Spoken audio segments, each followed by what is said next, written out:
Bulletcast for life.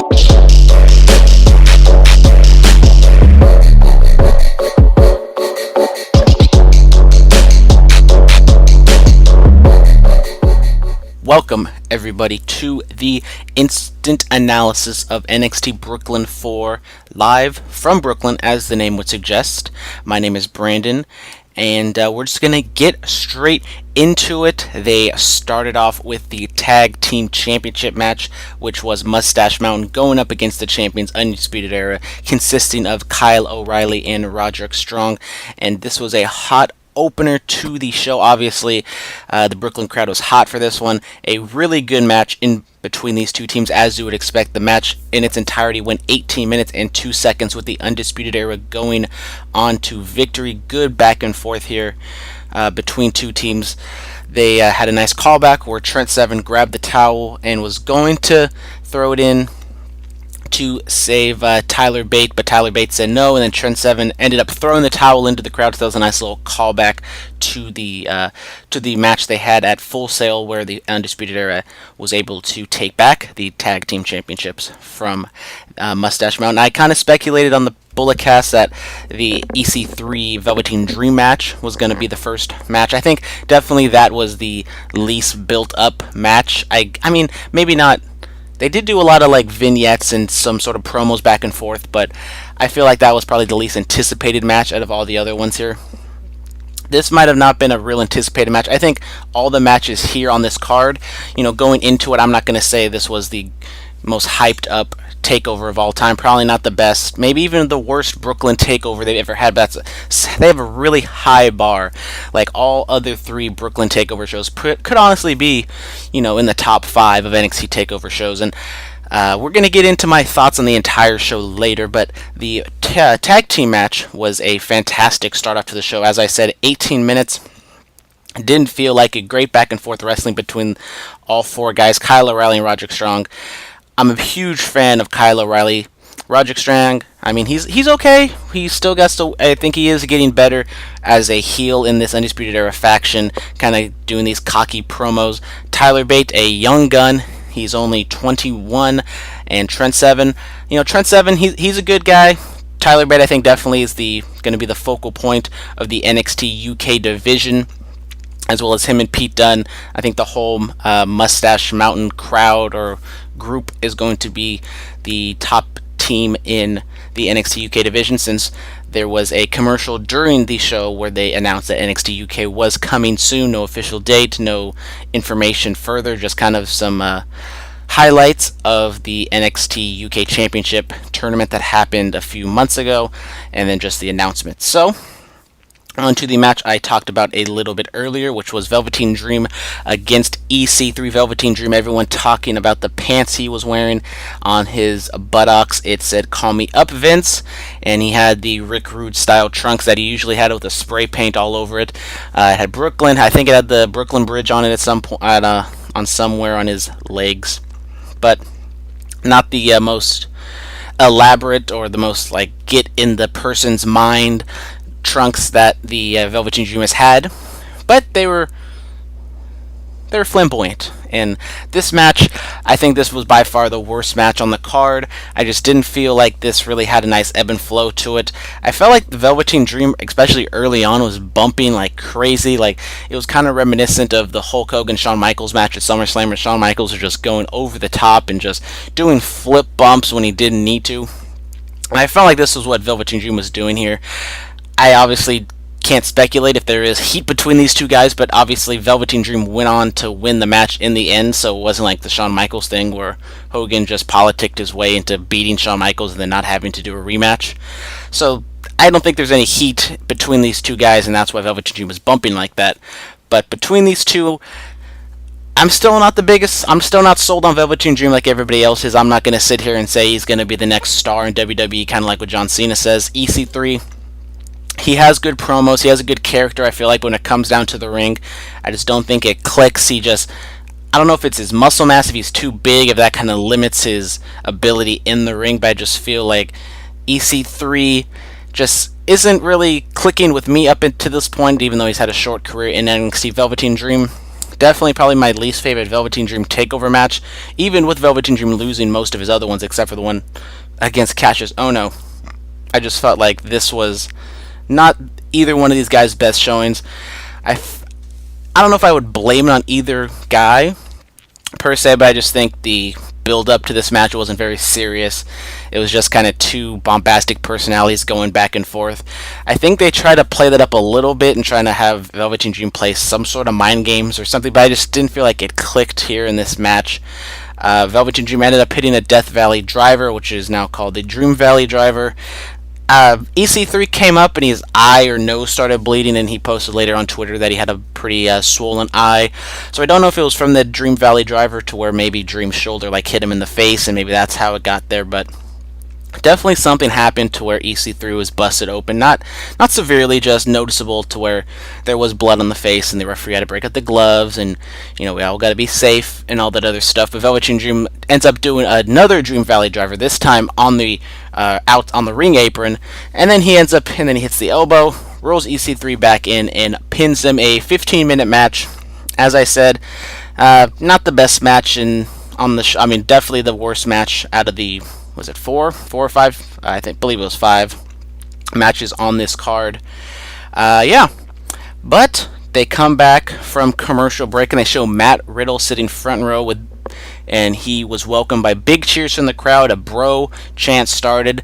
So if all but official now, Matt Riddle is signed to NXT. Even Mauro Ranallo said that this is the latest signing, one of the biggest signings for the Black and Yellow brand. So Keith Lee was featured at the last NXT Takeover, and then he has a squash match. So now Matt Riddle's featured. Hopefully the next Full Sail taping we get word that Matt Riddle has his first match. Matt Riddle, I am I am a proponent of him, especially on the NXT brand. I think he can be great. He has the MMA background. He has a great character. I really hope they give him a chance. Hopefully there's no backstage issues with him. I know he likes to smoke a little bit of marijuana. Hopefully that doesn't hinder him on his way to the top. But I think Matt Riddle definitely can be a top guy in NXT. I feel like NXT might be a little they might be a little short on the top tier baby faces. You have Aleister Black, but Aleister Black, he's a badass baby face. He's not going to cut that many promos, but NXT is the place where you practice those things, so maybe he can get better. But I think Aleister Black might eventually turn heel, possibly. I don't know, but then you have Velveteen Dream, who's sort of a heel and a baby face. That was also the issue in the EC3 Velveteen Dream match. There wasn't really a cleared heel-face dynamic in here. So I think obviously the crowd is more behind Velveteen Dream than EC3 because he was getting more boos. But there was no real definitive role that each guy was put in. It was just here's these two guys who are over the top, and they're just trying to get in each other's heads and kind of show that they're the best. And not even in a Ricochet Adam Cole type way where they're showing who's the best by having these spectacular moves and trying to one-up each other. It's just them kind of being cocky and arrogant and just kind of, not athletically showing they're the best, but just psychologically showing that they're the best, I guess. But back to Matt Riddle. Hopefully he has an NXT, hopefully he has a takeover match in LA, especially with him being tied to PWG and all that other stuff. I wouldn't say he's going to be facing the NXT champion, whoever that might be at that point, but I think he definitely is going to be in that on that takeover show. I think actually him versus Velveteen Dream as a heel and Matt Riddle, I think that can definitely be a fun dynamic to see them going back and forth. That's a way for Matt Riddle to definitely establish his character against Velveteen Dream. Velveteen Dream, I don't know what the storyline would be exactly going up against each other, but maybe just Velveteen Dream being jealous of how everyone loves Matt Riddle. But that's also kind of the same story that they told with Ricochet, so I don't know if they want to go straight back to that. But definitely Matt Riddle is a much different character than Ricochet is, and I think he can do a lot more on the mic and backstage compared to what Ricochet was able to do. Speaking of Ricochet, he went up against Adam Cole for the NXT North American Championship, and by God, this was a fantastic match. By far Adam Cole's best match in NXT. Definitely Ricochet's best match in NXT in his short career. 15 minutes, 19 seconds. I'm gonna go and say it. I think this was my favorite match of the show. I think it's between this one and the women's one. I think both of those matches each individually had different things, but I think this one I liked a little bit better, especially the finishing sequences. The last maybe 5 to 7 minutes I think was great. Ricochet went to go hit a springboard moonsault, and Adam Cole hits a super kick in midair, hitting Ricochet right in the face. And then he hits another move and goes to pin Ricochet, and Ricochet kicks out. A fantastic near falls in this match. There's another great near fall. The ending sequence was Ricochet, or Adam Cole, is able to scurry out of the ring, and Ricochet goes and jumps over the top rope, hits Adam Cole with the Hurricane Rana off the side apron down to the floor, rolls him back in, hits a 630 for the victory, and Ricochet is the new NXT North American Champion rather. And with that victory, I am still the Bullet Cast champion. Me and Philip only had one match that we decided differently on, and this was the one I picked Ricochet, obviously, and Philip picked Adam Cole. I got all the predictions right except for one. The NXT Women's Championship match was a little bit of a shocker to me, I will be honest. I thought I will get into that a little bit later, but this Ricochet Adam Cole match was fantastic. I think one of the reasons why I thought Ricochet was going to win is because I thought, since all the other champions are heels, I thought possibly that was going to be a way to have a Ricochet be the only babyface on the brand with a championship. So maybe, you can split, because having babyfaces chase heels on every single title feud, it can get a little repetitive at times. NXT has what would be the word I would say, has the upper hand, because they're able to only have 1 hour of TV every single week. So maybe you only have one title feud, maybe even two title feuds at the most on each show, where there's maybe a match going on, or even every single title might have a segment, but there's only going to be maybe one or two main stories being told in the NXT show. And if you have, especially like on Raw and SmackDown, especially Raw, when you have every single champion, every single top person doing something, it gets really repetitive, especially if all the baby faces are chasing heels. And if you have at least one, but now in this case we have another babyface champion, so now you have 2 and 2. Definitely you're able to switch up the stories, able to tell different stories. You can have the underdog babyface champion, which I think Kairi Sane is, Shayna Baszler trying to get her championship back, and now you have Ricochet, who's the maybe not overconfident, but definitely a fantastic wrestler, and maybe goes back to Adam Cole and Ricochet for a NXT Full Sail taping. I don't know who Ricochet's next TakeOver opponent might be. You could go back to Adam Cole. I thought they had a great match with him being the champion. Keith Lee is an option, but Keith Lee I think is definitely going to be a babyface. I don't think you want to have that dynamic. I think Keith Lee maybe will have a singles match on the TakeOver show, but then also was talking about Matt Riddle, so who really knows who's going to be on what, or who's going to be on NXT TakeOver LA War Games.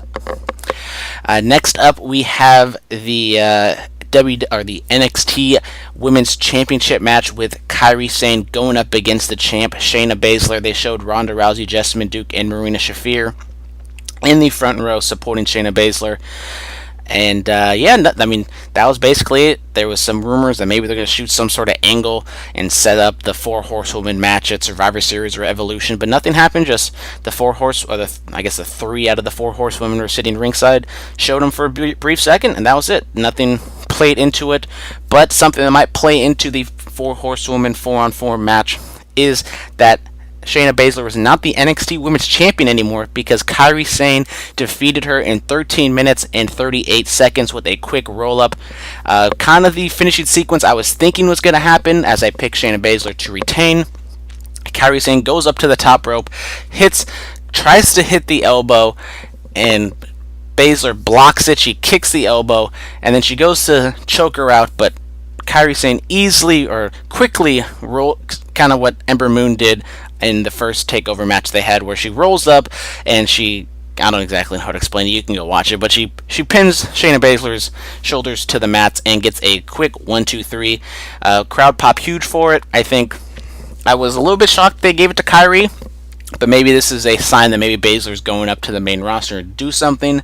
Every time somebody drops a championship, there's always speculation there. I wouldn't be shocked if she gets called up. I think Shayna Baszler is a great talent, especially with her being up there in age. She's in her late 30s right now, so you don't have that much time with her in her physical prime. Obviously, she's been in MMA for a long time. She's been in she's been in wrestling for a little bit, so don't know exactly how the wear and tear is on her body. But I think, especially with Ronda Rousey being up there, either having them be connected at some point, or maybe have Shayna turn, or maybe even Ronda turns on her to do something, or maybe they turn together, to form some sort of heel duo or faction with the Four Horsewomen. I think that'd be great. But this match itself was fantastic. I really love the story here. Shayna Baszler was working over Kairi Sane's leg and knee the entire time. There was great spots where Baszler just put Sane's foot on the ground and just kicked her ankle and stomped on it, and just great little spots to where it looks vicious. And I'm not a wrestler, so I don't know exactly how much it hurts, but you don't have to do all these flips, and you don't have to do these high risk moves like what they did in Gargano Ciampa to get a reaction. Just a simple leg lock that Shayna had on Kairi, and she was just twisting her foot in all these different directions and twisting her knee and her leg. Was getting this reaction from the crowd, and Kairi's a great wrestler to get sympathy on, a great underdog babyface. I know she gets compared to Asuka a lot, and she's definitely a different wrestler than Asuka. She's more of an underdog. She's not the badass like Asuka is, and I think that definitely plays into her favor with this match against Shayna Baszler. Kairi came out hot. She was getting some moves on her, but then Shayna quickly took over, working over the leg. And then Kairi fired up, yelled in her face. They had strikes back and forth. Kairi went for 2 elbows back to back, and Shayna was able to kick out of that. And so Shayna locked on her finishing move, but Kairi was able to get to the ropes. Vice versa, Kairi put on her Texas Cloverleaf anchor submission. Shayna Baszler was able to get to the rope on that one. Great match back and forth. As I said, I think these 2 matches I just talked about between the North American Championship and the Women's Championship were my 2 favorite matches. Obviously, the last match was epic in length, but I just felt like it didn't... I'll get into it, but sticking to the women, great match. What's next for Kairi Sane? I think definitely a rematch with Shayna Baszler is down the road. Will it be at the Takeover? Will it be at Full Sail? We do not know yet, obviously. I wouldn't be shocked having Shayna Baszler, maybe because by that point it is the Survivor Series weekend, so maybe Shayna gets called up, they do something, but then do you really want to have Shayna lose the day before she's supposed to have, the biggest match of her career, possibly if she is in the Survivor Series tag match.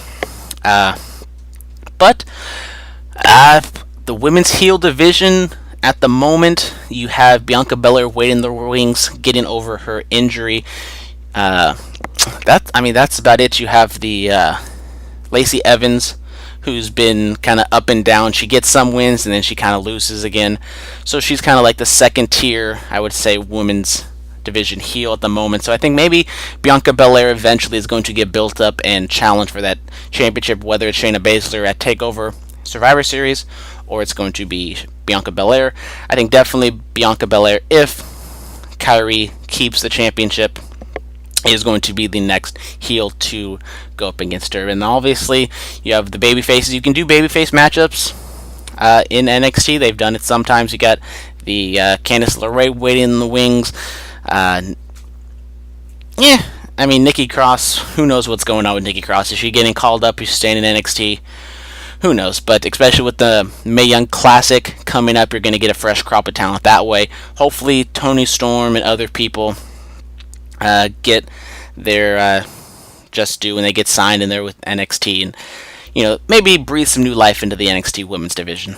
So up next we have the main event, finally the last match on the show, because that's usually what the main event is, no matter what WWE wants to tell you.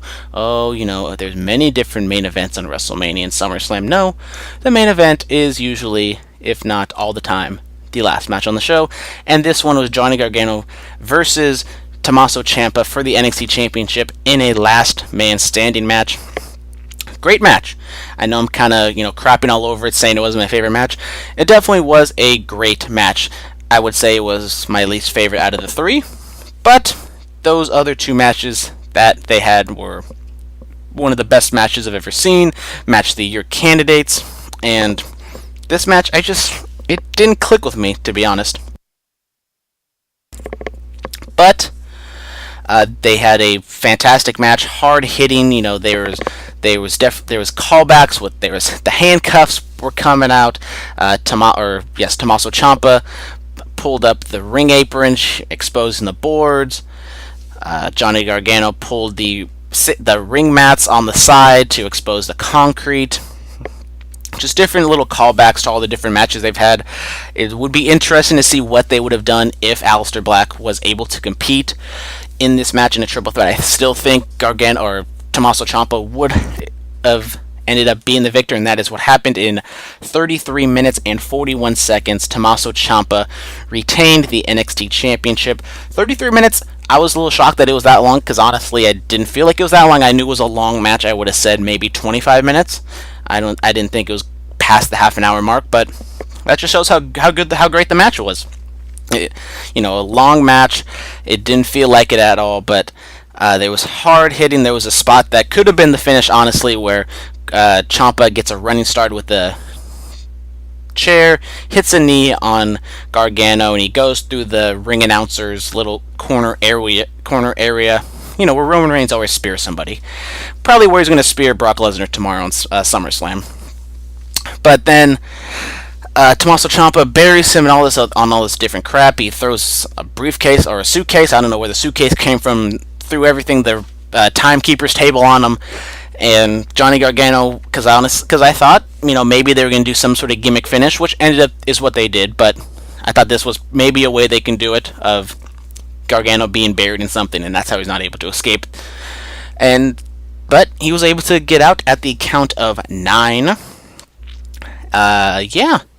So the finishing sequence was, I thought, great. I thought it told a great story. Tommaso Ciampa was handcuffed, had handcuffs on him. Gargano tried to get him to put his hands behind his back, but he wasn't able to. But eventually Gargano was able to take Ciampa up the stage where it all started, when Ciampa threw Gargano into the, Titantron, or not Titantron, the staging area.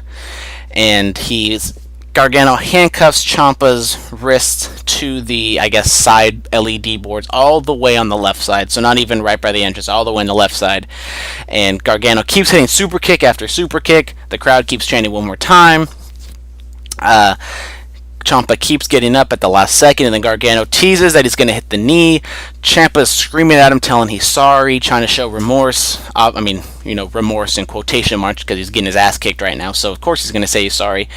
Gargano looks conflicted. He doesn't know what to do. Kind of a callback to his the very first match, where he was going to hit him with the crutch, but then he didn't, and he almost lost. But then, anyways, back to the match that happened today. Gargano actually gets the running start, hits him with the knee, but he goes past goes past Ciampa, hits some sort of, I don't know if it was a speaker or something that was on like a table behind Ciampa, hits it, does a flip over, rolls onto the ground, and Ciampa and Gargano are both on the double down. Referee counts to 10. Ciampa was able to, since technically they're on the very edge of the stage, Ciampa was able to roll out and get on his feet to break the 10 count, while Gargano was still on the ground selling his knee injury. And Ciampa walks away by the skin of his teeth, still the NXT champion. As I said, great match. I thought it told a great story at the end. The match itself was fine. I thought it was great athleticism. The story in the end I thought was phenomenal. But I just didn't feel as invested as I did the last 2 times. I think it might be unfair to critique this match, especially comparing it to the other 2, because this wasn't the plan. In the beginning, I would love to see what they would have done. Would have Gargano taken the pin, or would Aleister Black take the pin here in this situation? Because obviously I think no matter what, since obviously Ciampa won this one, I think Ciampa was going to end up winning the triple threat match, so I would have loved to see what they would have done. But obviously, no knock on the booking here. They were last minute decision. They got sprung on this after all the TV tapings happened. But the story at the end that Mauro Ranallo was getting over is that it seemed like Johnny Gargano dislocated his knee.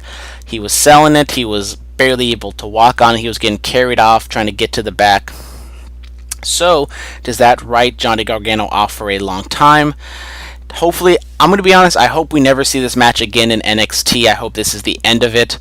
I think having this be the end of it for now, you can always come back to it in WWE, kind of like the Kevin Owens Sami Zayn thing. Obviously, that one was ran into the ground far too much just because they can have a good match. They throw it on Raw or SmackDown.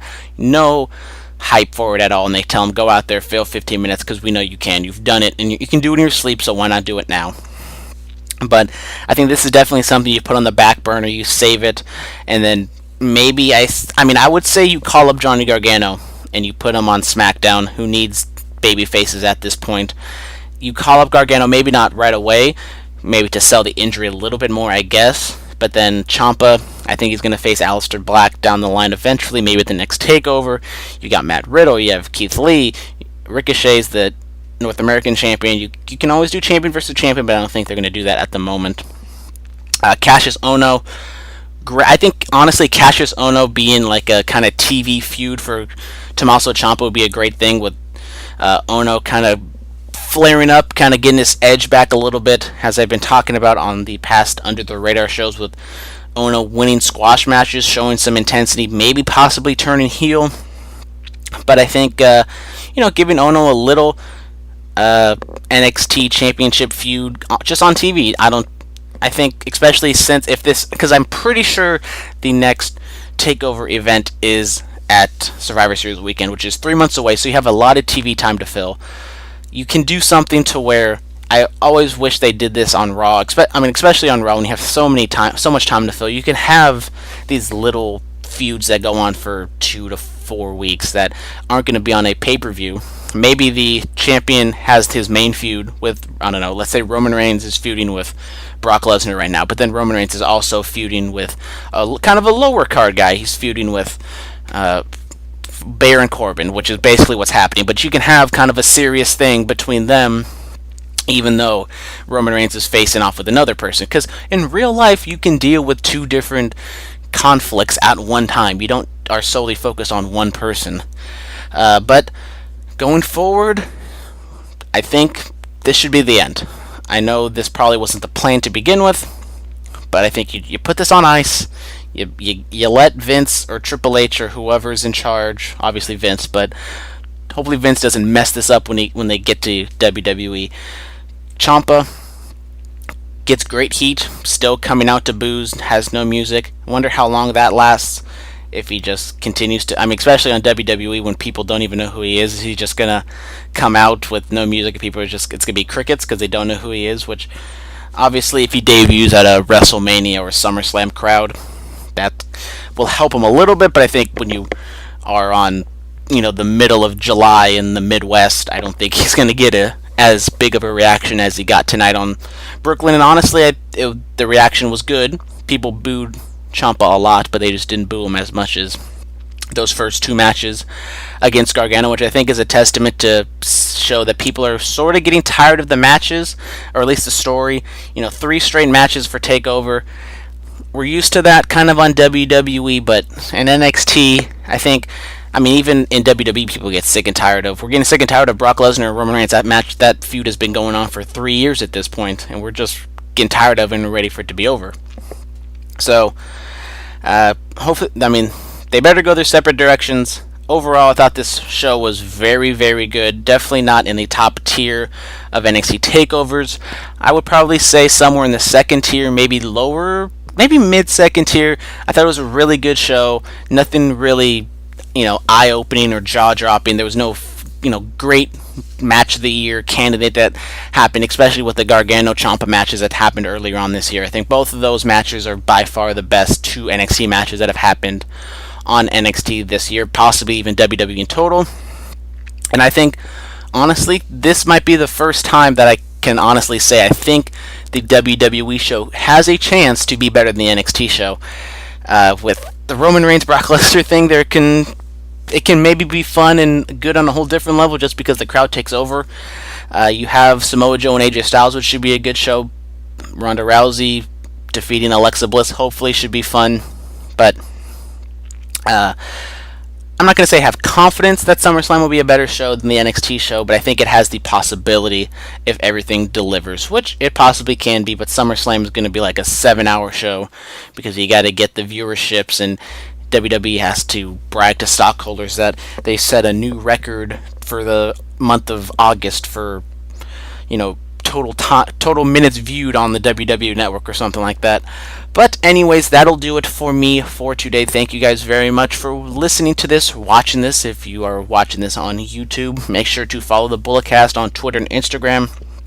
Email us at Bulletcast2 is in the number 2 suite, so Bulletcast2 suite at gmail.com. The 2 is the numeral 2. And email us fan questions, email us suggestions. We are also looking for a person to be our new co-host. We lost one recently, not as in, them passing away, but they just moved on to future endeavors. So if you're living in the Bay Area, preferably the East Bay, because, we don't want you to travel all that much. We don't want you to put too much stress on you and your car, or however you may want to travel. But, hit up Philip or hit up the Bulletcast Instagram or YouTube or email account. So thank you guys very much. This was NXT Takeover 4. Instant analysis. Goodbye and good night. Bang.